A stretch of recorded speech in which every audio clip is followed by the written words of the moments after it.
شخص آیا, اس نے کہا جی آپ بھی بیمار ہوتے ہیں, میں تو کبھی بیمار نہیں ہوتا, سالوں بیت گئے میں کبھی بیمار نہیں ہوا. حضور نے فرمایا اٹھ کے جا توبہ کر, اٹھ کے جا اور توبہ کر, تجھ سے تو اللہ ناراض ہے تو کبھی بیمار ہی نہیں ہوا, تجھ سے تو رب ناراض ہے, کبھی تیرے قریب بیماری نہیں آئی. فرعون نے خدائی کا دعویٰ کیا تھا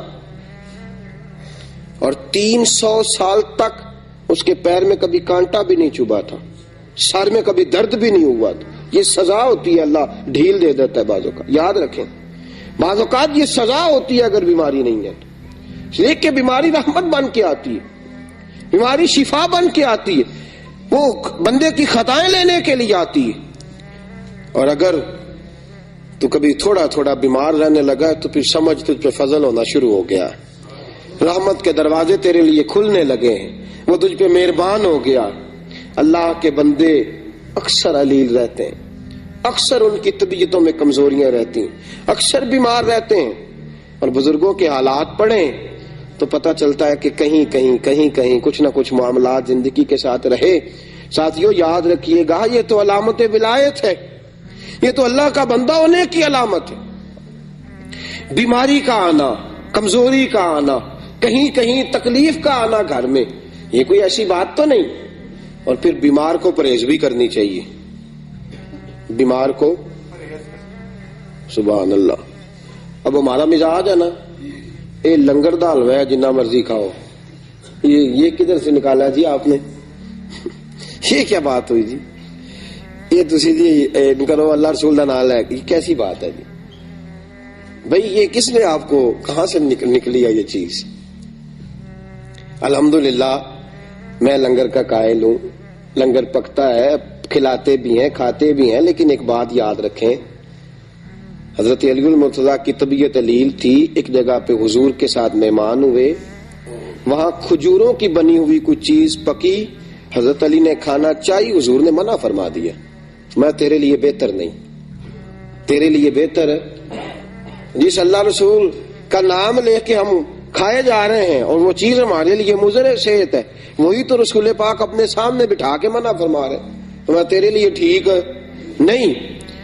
اور پھر ان کے گھر میں سرکہ بن کے آیا, حضور نے فرمایا علی اس میں سے کھاؤ, یہ تمہارے لیے بہتر ہے, اس لیے کہ حضور سب سے بڑے طبیب ہیں کائنات کے, رسول پاک کائنات کے سب سے بڑے. اور ڈاکٹر تو نسخے بدلتے رہتے ہیں نا, ڈاکٹر صاحب کے پاس دوائی لینے جاؤ, اگلے دن جاؤ جی ٹھیک, میں نے دوائی بدل دی, اب آپ ٹھیک ہو جائیں. بخاری شریف کی حدیث ہے, میرے حبیب پاک کے پاس ایک شخص, یا رسول اللہ میرے بھائی کو دست آ رہے ہیں, حضور نے فرمایا جا جا کے شہد پلا. آیا, کہا یا رسول اللہ کو زیادہ ہو گئے ہیں, حضور نے فرمایا جا شہد پلا جا کے. پھر آیا, کہا حضور بڑھ گئے ہیں, فرمایا تیرے بھائی کا پیٹ جھوٹ بولتا ہے, اللہ کا نبی سچ کہتا ہے, تیرے بھائی کا پیٹ جھوٹ بولتا, اللہ کا نبی سچ, جا جا کے شہد پلا. وہ کہتے ہیں گیا, جا کے شہد پلایا, اللہ نے شفا عطا فرما دی. حضور علیہ الصلوۃ والسلام طبیب اعظم رسول کریم صلی اللہ تعالی علیہ وسلم نے منع فرمایا, یہ تیرے لیے بہتر نہیں ہے, تو اسے استعمال نہ کر.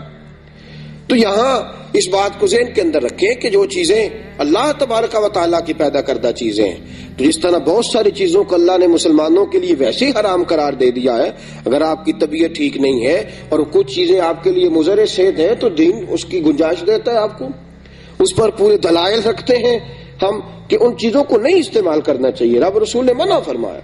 تو ہم اگر بے دھڑک ہو کے خود اپنا نقصان کریں گے تو یہ بھی تو ایک بات بری ہے نا. وہ ایک روایت میں آتا ہے کہ 10 آدمی, فتوح شام نے لکھا ہے کہ جب حضرت سعد بن ابی وقاص رضی اللہ تعالیٰ عنہ کی سرپرستی میں یرموک کا جو ہے وہ مارکہ فتح ہوا ہے, تو وہاں 10 آدمی تھے جو پیاس سے تڑپ رہے تھے. ایک کے پاس پانی لے کے گئے تو اس نے کہا نہیں دوسرے کو پلاؤ, دوسرا, تیسرا, چوتھا, پانچواں. اب 9 آدمی وصال کر گئے, 10ویں کے پاس پانی گیا تو اس نے پی لیا. بعد میں کچھ لوگوں نے سوال کیا, کہا جناب آپ نے کیوں احسار نہیں کیا؟ تو انہوں نے کہا کہ کیونکہ میرے پہلے 9 ساتھی شہید ہو چکے تھے, اب میرے پاس بندہ کوئی نہیں بچا تھا احسار کرنے کے لیے. اب اگر میں پانی نہ پیتا تو خودکشی ہوتی, اب خودکشی ہوتی, اب اگر میں نہ پیتا اور اللہ کی بارگاہ سے سزا دیا جاتا. اس لیے دینی معاملات جو ہیں ان کی جو حدود ہیں ان کو وہاں تک رکھا جائے گا. ہم اپنی مرضی سے اپنی ذات کے لیے، نفس کی خواہش کے لیے دین کی تشریحات، توضیحات، تعبیرات کو نہیں بدلیں گے. جہاں تک معاملہ ہے اس کو وہیں تک محدود کیا جائے گا. تو جو پرہیز کرنے کا ڈاکٹر حکم دیتا ہے، بتاتا ہے کسی کو، اور طبیب اس کو بتلاتا ہے کہ یہ چیز تیرے لیے اچھی ہے، یہ بری ہے، اس کو پرہیز کرنا چاہیے، اس لیے کہ جان اللہ کی نعمت ہے، یہ رب کریم نے اس کو عطا فرمائی ہے، اس کی حفاظت کرنا اس کے لیے ضروری ہے. میرے ساتھیو، تیمارداری، بیمار کے بارے میں جو احکامات ہیں. اب ہے معاملہ تیمارداری کا. حضرت سعد بن ابی وقاص رضی اللہ تعالیٰ عنہ فرماتے ہیں میں بیمار ہو گیا تو میں نے اپنی بیٹی سے کہا، بیٹی کسی کے ہاتھ حضور کو پیغام بھیج، رسول پاک کو پیغام بھیجو، بتاؤ کہ سعد بیمار ہے. فرماتی ہیں کہ میری بیٹی نے پیغام بھیجا، رسول پاک تشریف لائے. اور یہ تیمارداری نا درد دل سے ہوتی ہے. حضرت سعد بن عبادہ فرماتے میں بیمار ہو گیا تو بڑے سپہ سالار تھے، بڑے جذبے والے صحابی تھے. حضور میری تیمارداری کرنے آئے تو رسول پاک نے میرے ہاتھ کے اوپر ہاتھ رکھا تو فرماتے ہیں کہ میں نے حضور کا چہرہ دیکھا تو پیارے مصطفیٰ کی آنکھوں میں آنسو تھے. تیمارداری کرنے ہیں، درد دل ہے نا، محبت ہے غلام کے ساتھ. بعض اوقات بچے بیمار ہوں تو ماں باپ کی آنکھیں باہر آتی ہیں، محبت ہے. ہاتھ رکھا تو حضور رو پڑے تو ساتھ جو صحابہ تھے ان سب کی آنکھوں میں بھی آنسو آ گئے. یہ درد دل ہے. حضرت سعد بن ابی وقاص فرماتے ہیں کہ رسول پاک میری تیمارداری کرنے آئے تو میں رو پڑا.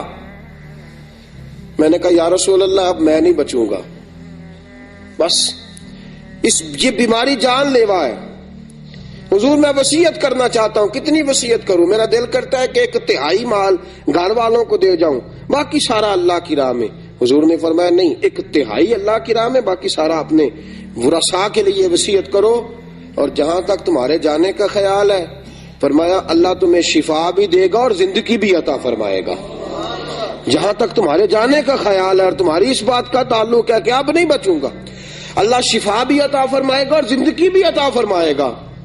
حضرت سعد بن ابی وقاص فرماتے حضور کے وہ جملے تھے، ساڈے نبی دی زبان ساڈے واسطے قرآن، رسول پاک کے وہ فکر اثر بن کے دل پہ لگے. اللہ نے مجھے شفا بھی عطا فرمائی اور حضور کے بعد کئی سالوں تک اللہ نے زندگی عطا فرمائی. کئی سالوں تک رسول پاک علیہ الصلوۃ والسلام کے بعد تو بڑی جلدی دل چھوڑ جانا بیماری کے عالم میں، یا لواحقین کا یہ کہہ جانا کہ بس بھائی اس کی بھی اجازت نہیں ہے، ہم کیا کریں گے، ہمارا جو مریض ہوگا اس کو تسلی دیں گے.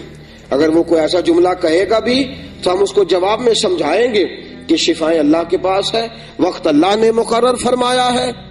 اللہ تبارک و تعالی ہی اس وقت مقررہ پر سب کے ساتھ یہ معاملہ کرے گا. ضروری نہیں.